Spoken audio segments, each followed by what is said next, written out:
Extrait du cercueil à roulettes, chez Casterman,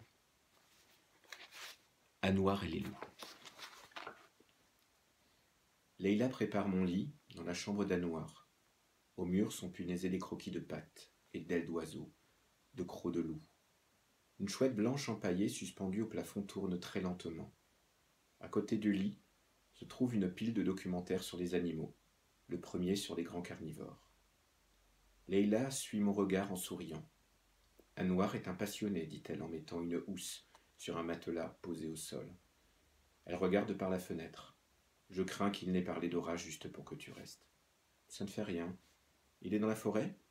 Oui, du côté de la Souille, sans doute à suivre une piste. Si tu veux le rejoindre, prends le chemin qui descend vers le petit bois. C'est facile à trouver. Soyez de retour avec les toits du berger. Le petit bois est entouré par des champs d'orge à perte de vue. Un bois comme ma mère les aimait. Un lieu secret, à trésor, dont les verts sombres montent sur le jaune qui l'enserre. De grands arbres envahis par des lierres morts dépassent des lauriers au feuillage luisant. Les ronces et les arbustes enchevêtrés à la lisière en font un territoire inaccessible. Aucun bruit à l'intérieur, pas un mouvement. Anouar n'est pas visible. Je fais le tour jusqu'à trouver un étroit passage dans les fougères qui me dépassent.